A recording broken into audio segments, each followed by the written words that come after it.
여러분, 오늘 아침 눈을 떴을 때 무엇을 하셨습니까?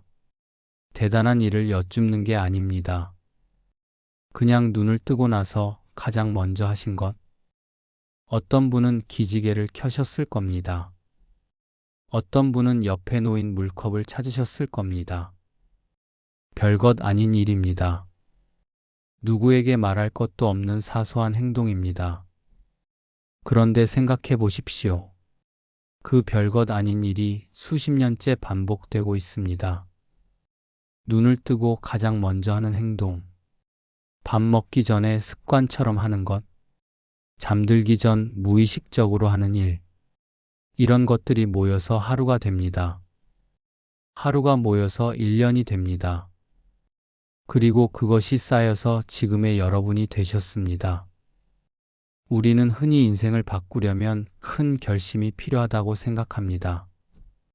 내일부터 운동한다. 올해는 꼭 건강 챙긴다. 물론 그런 결심도 의미가 있습니다. 그런데 이상한 것은 큰 결심은 오래가지 않는다는 겁니다. 작심삼일이라는 말이 괜히 있는 게 아닙니다. 반면에 작은 습관은 오래갑니다. 아침에 일어나서 물 한 잔 마시는 것, 밥 먹고 잠깐 산책하는 것, 이런 사소한 것들은 의지 없이도 몸이 기억합니다. 그리고 그 사소한 것들이 쌓여서 삶의 방향을 결정합니다. 2000년 전 에픽테토스가 이런 말을 했습니다. 작은 일에도 자신을 지키는 연습을 하라.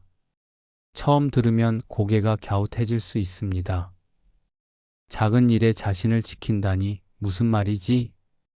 에픽테토스가 말한 작은 일은 이런 겁니다. 아침에 기분이 안 좋을 때 어떤 표정을 지을 것인가? 누군가 사소한 말로 기분을 건드렸을 때 어떻게 반응할 것인가? 오늘 해야 할 일이 귀찮을 때 그래도 할 것인가 말 것인가? 대단해 보이지 않습니다. 남들이 알아주지도 않습니다. 하지만 에픽테토스는 말합니다. 바로 이런 작은 순간들이 나를 만든다고. 오늘은 이 문장을 가지고 천천히 이야기를 나눠보려 합니다. 그 과정에서 두 사람의 이야기를 함께 들려드리겠습니다. 한 사람은 귀가 들리지 않았던 음악가 베토벤, 또 한 사람은 작은 섬에서 편지를 나르던 우편 배달부 마리오. 시대도 다르고 삶의 무대도 완전히 다른 두 사람. 하지만 묘하게 같은 것을 보여준 사람들입니다.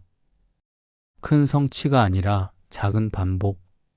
그것이 결국 한 사람의 삶을 만든다는 것. 지금부터 천천히 그 이야기 속으로 들어가 보겠습니다. 에픽테토스는 이런 말도 했습니다.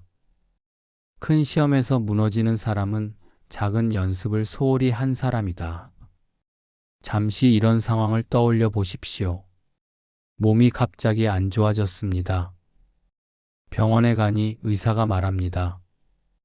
평소에 관리를 좀 하셨어야죠. 그 말을 듣는 순간 후회가 밀려옵니다. 그때 좀 걸을걸. 밥을 좀 덜 짜게 먹을걸. 전부 작은 일들입니다. 하루 30분 걷는 것. 밥 먹을 때 간을 조금 줄이는 것. 그때는 별거 아니라고 생각했습니다. 이 정도쯤이야. 내일부터 하면 되지. 그런데 그 한 번이 쌓이고 쌓여서 결국 몸이 무너진 겁니다. 관계도 마찬가지입니다. 오랫동안 잘 지내던 사람과 갑자기 멀어지는 경우가 있습니다. 곰곰이 생각해보면 큰 싸움 전에 작은 균열들이 있었습니다. 그때 전화 한 통 할 걸. 그 말에 조금 더 신경 써줄 걸. 그때는 뭐 이 정도쯤이야 하고 넘겼습니다. 그런데 그 이 정도가 쌓여서 관계가 무너진 겁니다. 여기서 잠시 여러분의 삶을 떠올려 보셔도 좋겠습니다. 혹시 그때 그 작은 것을 좀 더 신경 썼으면 하는 기억이 있으십니까? 에픽테토스의 말은 비난이 아닙니다. 오히려 희망입니다. 거꾸로 생각하면 이렇게 됩니다. 작은 연습을 잘하면 큰 시험에서도 버틸 수 있다. 지금부터라도 작은 것을 잘 챙기면 앞으로의 시간이 달라질 수 있다는 뜻입니다. 우리는 흔히 큰 사건이 인생을 바꾼다고 생각합니다.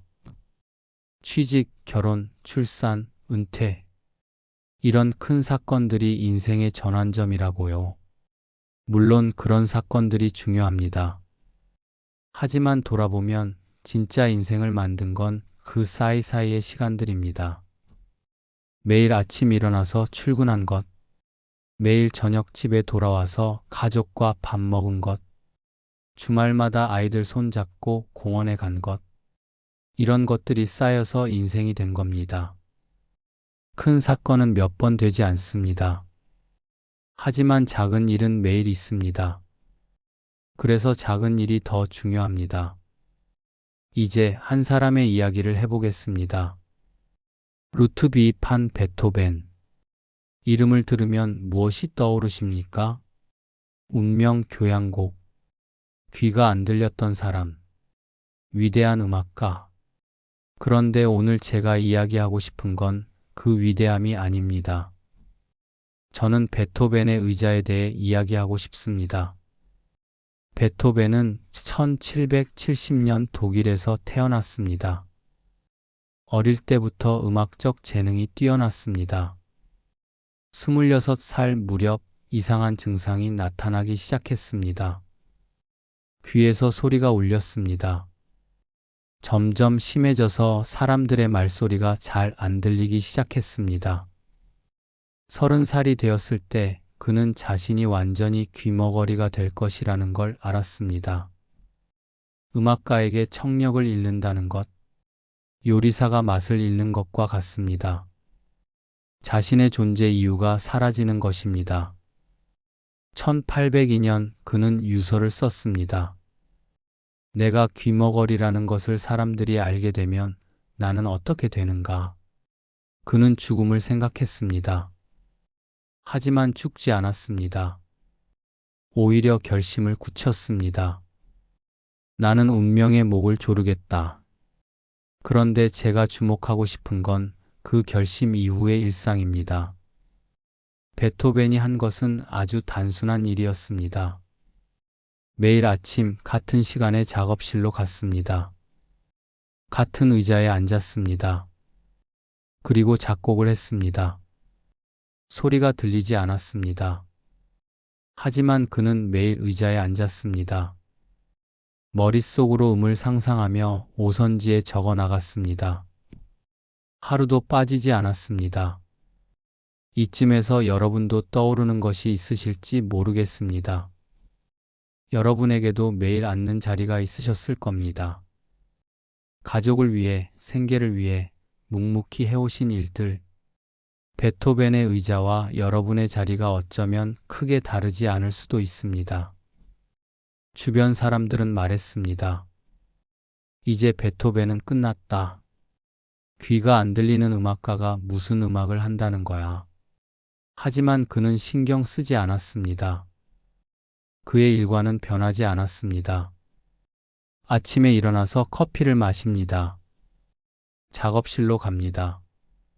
의자에 앉습니다. 작곡합니다. 이것이 그의 작은 연습이었습니다. 청력을 완전히 잃은 후 베토벤은 무엇을 작곡했을까요? 교향곡 5번 운명, 그리고 그의 마지막 대작 교향곡 9번. 이 곡이 초연될 때 베토벤은 무대 위에 있었습니다. 하지만 그는 아무 소리도 듣지 못했습니다. 연주가 끝났을 때 청중은 환호했습니다. 그런데 베토벤은 알지 못했습니다. 한 가수가 그를 돌려 세웠습니다. 그제야 베토벤은 객석을 보았습니다. 사람들이 일어서서 박수를 치고 있었습니다. 그는 울었다고 합니다. 교향곡 9번은 위대한 결심에서 나온 것이 아닙니다. 매일 의자에 앉는 작은 연습에서 나온 것입니다. 에픽테토스의 말이 여기서 빛을 발합니다. 작은 일에도 자신을 지키는 연습을 하라. 베토벤은 매일 의자에 앉음으로써 자신을 지켰습니다. 나는 이런 사람이다. 아무리 힘들어도 이것만은 한다. 그 작은 결심이 그를 지탱했습니다. 혹시 지금 이 이야기가 조금은 와닿으셨다면 그것만으로도 의미가 있습니다. 베토벤이 매일 의자에 앉을 수 있었던 건 의지력이 대단해서가 아닙니다. 그에게는 이것만은 한다는 작은 기준이 있었기 때문입니다. 아무리 힘들어도 아무리 절망스러워도 이 기준만은 지킨다. 그 기준이 그를 살렸습니다. 여러분에게도 그런 기준이 있으셨을 겁니다. 아무리 힘들어도 가족 밥은 챙긴다. 아무리 지쳐도 아침에는 일어난다. 아무리 서러워도 아이들 앞에서는 웃는다. 이런 작은 기준들, 그것이 여러분을 지탱해 온 겁니다. 여기서 잠깐 쉬어가겠습니다. 베토벤 이야기를 하다 보니 문득 여러분의 아침이 떠오릅니다. 여러분의 하루는 어떻게 시작됩니까? 어떤 분은 정해진 시간에 눈을 뜨십니다. 알람이 없어도 저절로 깨십니다. 몸이 수십 년간 익힌 리듬이니까요. 눈을 뜨면 무엇부터 하십니까? 어떤 분은 물 한 잔 마시고 약을 챙기십니다. 어떤 분은 아침 산책을 하십니다. 동네 공원을 한 바퀴 도는 것. 별거 아닌 것 같지만 안 하면 하루가 이상합니다. 이런 것들 대단해 보이지 않습니다. 그런데 이런 것들이 없으면 하루가 흔들립니다. 그게 작은 연습의 힘입니다. 여러분은 이미 수십 년간 자신만의 작은 연습들을 해오셨습니다. 의식하지 못했을 수도 있습니다. 하지만 그 하던 대로가 여러분을 지탱해 온 겁니다. 물론 힘든 날도 있었을 겁니다. 아침에 눈을 뜨기 싫은 날, 몸도 마음도 무거워서 아무것도 하기 싫은 날, 그런 날에도 여러분은 일어나셨습니다. 일어나서 해야 할 일을 하셨습니다. 그게 다 작은 연습입니다. 화려하지 않습니다. 박수 받을 일도 아닙니다. 하지만 그것이 쌓여서 지금의 여러분이 되신 겁니다. 여기서 잠시 오늘 아침을 떠올려 보셔도 좋겠습니다. 그 습관이 여러분을 어떻게 지탱해 왔는지 이제 또 하나의 이야기를 해보겠습니다. 영화 일 포스티노, 우리말로 하면 우편 배달부입니다. 1994년에 나온 이탈리아 영화입니다. 잔잔하고 따뜻한 영화로 많은 분들이 좋아하셨을 겁니다. 영화의 배경은 1950년대 이탈리아 남부의 작은 섬입니다. 주인공 마리오는 27살 청년입니다. 어부의 아들로 태어났지만 뱃멀미가 심해서 고기잡이를 할 수 없습니다. 섬에서 할 일이 없습니다. 특별한 재능도 없습니다. 그런데 어느 날 섬에 특별한 손님이 옵니다. 파블로 네루다, 칠레의 시인, 훗날 노벨 문학상을 받은 사람입니다. 정치적인 이유로 이 작은 섬에 망명 와서 살게 됩니다. 네루다에게 전 세계에서 펠레터가 쏟아집니다. 그래서 임시 우편 배달부를 뽑게 되고 마리오가 그 자리를 얻습니다. 마리오의 일은 단순합니다. 네루다의 집까지 우편물을 배달하는 것. 매일 같은 길을 걷습니다. 매일 같은 문을 두드립니다. 지루한 일입니다. 특별할 것 없는 반복입니다. 그런데 마리오에게 작은 변화가 일어나기 시작합니다. 네루다는 친절한 사람이었습니다. 마리오가 편지를 가져올 때마다 잠깐씩 이야기를 나눴습니다. 어느 날 마리오가 물었습니다.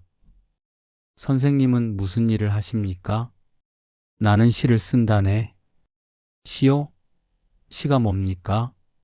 마리오는 시가 뭔지 몰랐습니다. 학교도 제대로 못 다녔고 책도 읽어본 적 없습니다. 네루다는 웃으며 말했습니다. 신은 세상을 다르게 보는 것이라네. 그날부터 마리오는 네루다의 말을 귀담아 듣기 시작합니다. 매일 편지를 배달하면서 조금씩 더 오래 머뭅니다. 메타포가 뭡니까? 어떤 것을 다른 것으로 표현하는 거야. 하늘이 운다라고 하면 비가 온다는 뜻이지. 마리오는 고개를 끄덕입니다. 완전히 이해한 건 아닙니다. 하지만 뭔가 새로운 세계가 열리는 느낌입니다. 그는 매일 조금씩 배웁니다. 거창한 수업이 아닙니다. 몇 분 안 되는 짧은 대화. 그런데 그 몇 분이 쌓이면서 마리오가 달라지기 시작합니다. 여기서 잠시 여러분도 떠오르는 것이 있으실지 모르겠습니다. 처음으로 뭔가를 배웠던 순간, 서툴지만 시도해 본 순간, 영화에서 인상적인 장면이 있습니다. 마리오가 좋아하는 여자에게 말합니다. 당신의 미소는 나비 같습니다. 서툰 메타포입니다. 하지만 그는 처음으로 자기 언어로 누군가에게 말을 건넨 겁니다. 마리오가 시인이 된 건 아닙니다. 그는 끝까지 우편 배달부였습니다. 하지만 그의 삶은 달라졌습니다. 매일 조금씩, 아주 조금씩 세상을 다르게 보기 시작했습니다. 바다를 보면서 바다가 한숨을 쉰다고 생각합니다. 똑같은 섬, 똑같은 길, 똑같은 하루. 하지만 그의 눈에는 모든 것이 새롭게 보이기 시작합니다. 이것이 작은 연습의 힘입니다. 마리오가 한 일은 대단한 게 아닙니다. 매일 편지를 배달하고 매일 조금씩 들었습니다. 그게 전부입니다. 하지만 그 전부가 한 사람을 완전히 바꿔놓았습니다. 에픽테토스의 말이 여기서도 빛을 발합니다. 작은 일에도 자신을 지키는 연습을 하라. 마리오에게 자신을 지킨다는 건 무엇이었을까요? 배움을 포기하지 않는 것이었습니다. 나는 무식하니까, 나는 못 배웠으니까. 이렇게 스스로를 한정짓지 않는 것이었습니다. 매일 조금씩, 아주 조금씩 그 작은 배움이 그를 다른 사람으로 만들었습니다. 오늘 이야기한 두 사람을 다시 보겠습니다. 베토벤. 귀가 들리지 않았습니다. 하지만 매일 의자에 앉았습니다. 그 작은 반복이 역사상 가장 위대한 교향곡을 만들었습니다. 마리오. 아무것도 아닌 사람이었습니다. 하지만 매일 조금씩 배웠습니다. 그 작은 변화가 그의 삶 전체를 바꿨습니다. 공통점은 작은 것을 대충 넘기지 않았다는 겁니다. 베토벤에게 의자에 앉는 것은 사소한 일이었을 수 있습니다. 하지만 그는 매일 앉았습니다. 마리오에게 네루다의 말을 듣는 것은 사소한 일이었을 수 있습니다. 하지만 그는 매일 귀를 기울였습니다. 에픽테토스는 이렇게 말했습니다. 큰 일은 작은 일의 연속일 뿐이다. 우리는 종종 큰 것에만 집중합니다. 큰 목표, 큰 변화, 큰 결심. 하지만 실제로는 큰 것은 작은 것에서 옵니다. 여러분의 삶도 마찬가지입니다. 지금의 여러분을 만든 것은 큰 사건이 아닙니다. 수십 년간 반복해온 작은 것들입니다.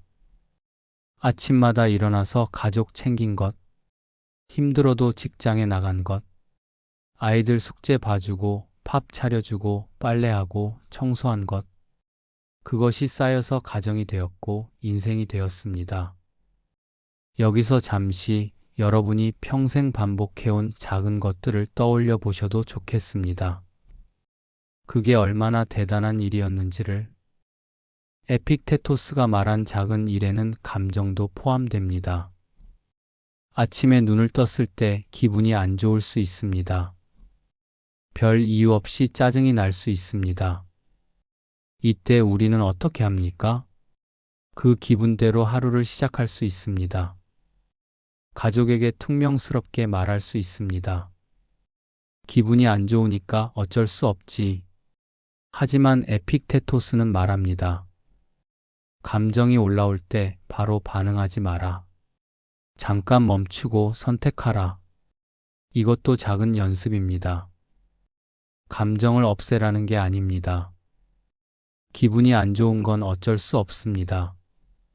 하지만 그 감정에 어떻게 반응할지는 내가 선택할 수 있습니다. 기분이 안 좋다. 그래도 인사는 하자. 짜증이 난다. 그래도 10초만 참아보자. 이런 작은 선택, 대단해 보이지 않습니다. 하지만 이런 작은 선택이 쌓이면 삶의 결이 달라집니다. 여러분은 이미 이 연습을 해오셨습니다. 가장으로서, 부모로서, 배우자로서. 화가 나도 참아야 할 때가 있었습니다. 서운해도 삼켜야 할 때가 있었습니다. 그게 감정을 다루는 작은 연습이었습니다. 수십 년간 그렇게 해오셨습니다. 그래서 가정이 유지되었고 관계가 유지되었습니다. 물론 힘들었을 겁니다. 왜 나만 참아야 하지? 하는 생각도 드셨을 겁니다. 하지만 여러분이 해온 그 참음은 단순한 참음이 아니었습니다. 그것은 자신을 지키는 연습이었습니다. 가족을 지키는 연습이었습니다. 삶을 지키는 연습이었습니다. 이쯤에서 여러분이 삼켜왔던 것들을 떠올려 보셔도 좋겠습니다. 그것이 얼마나 무거웠는지, 그리고 그 무거운 것을 감당하며 여기까지 오신 여러분이 얼마나 대단한지. 에픽테토스는 이렇게도 말했습니다. 매일의 작은 승리가 인생 전체의 승리를 만든다. 화를 참는 것, 서운함을 삼키는 것, 불평을 멈추는 것, 이런 것들은 매일의 작은 승리입니다. 그 작은 승리가 쌓여서 가정이라는 큰 승리가 된 겁니다. 관계라는 큰 승리가 된 겁니다. 여러분은 이미 수십 년간 승리해 오신 겁니다. 한 가지 더 말씀드리고 싶은 게 있습니다. 젊었을 때와 나이 들었을 때 작은 것의 의미가 다릅니다. 젊었을 때는 작은 것을 좀 소홀히 해도 회복이 됩니다. 밤새워도 다음날 버틸 수 있습니다. 몸을 혹사해도 금방 회복됩니다. 체력도 있고 시간도 있고 기회도 있으니까요.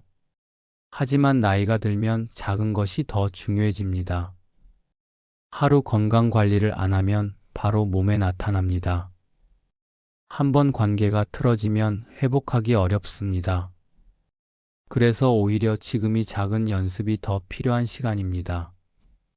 매일 조금씩 걷는 것, 매일 물 충분히 마시는 것, 이런 작은 것들이 건강을 지킵니다. 매일 가족에게 따뜻한 말 한마디 하는 것, 매일 감사한 것 하나 떠올리는 것, 이런 작은 것들이 관계를 지킵니다. 매일 불평 대신 감사하는 것, 매일 걱정 대신 지금을 사는 것, 이런 작은 것들이 마음을 지킵니다. 에픽테토스가 말한 작은 일에도 자신을 지키는 연습, 자신을 지킨다는 건 큰 위기에서 버틴다는 것만이 아닙니다. 매일매일 작은 것들을 통해 나를 돌보는 것입니다. 그래야 큰 위기가 왔을 때도 무너지지 않습니다. 마지막으로 작은 제안 몇 가지를 드리겠습니다. 거창한 게 아닙니다. 오늘 당장 시작할 수 있는 것들입니다. 첫 번째, 하루 5분 정리입니다. 아침이든 저녁이든 5분만 투자하십시오. 책상 위를 정리하든 서랍 하나를 정리하든 딱 5분입니다. 정리된 공간은 정리된 마음을 만듭니다. 별거 아닌 것 같지만 해보시면 압니다. 두 번째, 감정이 올라오면 10초 세기입니다. 화가 나거나 짜증이 나거나 서운한 감정이 올라올 때 바로 반응하지 마시고 속으로 10까지 세보십시오. 10초가 지나면 감정의 강도가 조금 줄어듭니다. 그 줄어든 틈에서 다른 선택을 할 수 있습니다. 세 번째, 아침에 나에게 한 줄 쓰기입니다. 아침에 눈을 뜨면 한 줄만 써보십시오. 오늘 나는 을 하겠다. 빈칸에 아주 작은 것을 적으면 됩니다. 오늘 나는 산책을 하겠다. 오늘 나는 불평하지 않겠다. 이 한 줄이 하루의 작은 나침반이 됩니다. 네 번째, 하루 한 번 나에게 따뜻한 말 하기입니다. 우리는 남에게는 친절하면서 자신에게는 가혹한 경우가 많습니다. 오늘 한 번만 다르게 해보십시오. 오늘도 수고했어. 그 정도면 잘한 거야. 남에게 하듯이 나에게도 따뜻하게. 다섯 번째, 남의 말보다 내 리듬 먼저 확인하기입니다. 나이가 들면 주변에서 여러 말들이 들려옵니다. 이 나이엔 이래야 해. 요즘 노인들은 저래야 해. 전부 다 따를 필요는 없습니다. 먼저 내 리듬을 확인하십시오. 나는 지금 어떤 상태인가? 나에게 맞는 속도는 무엇인가? 남의 말을 듣기 전에 먼저 나를 확인하는 것.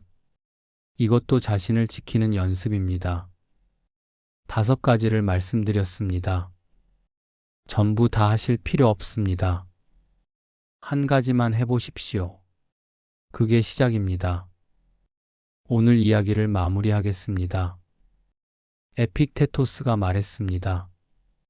작은 일에도 자신을 지키는 연습을 하라. 큰 결심이 인생을 바꾸는 게 아닙니다. 작은 습관, 사소한 선택, 매일의 반복, 그것이 쌓여서 삶의 품격이 됩니다. 베토벤은 매일 의자에 앉았습니다. 그 작은 반복이 역사상 가장 위대한 교향곡이 되었습니다. 마리오는 매일 조금씩 배웠습니다. 그 작은 변화가 한 사람의 세계를 완전히 바꿨습니다. 여러분도 마찬가지입니다. 수십 년간 매일매일 작은 것들을 해오셨습니다.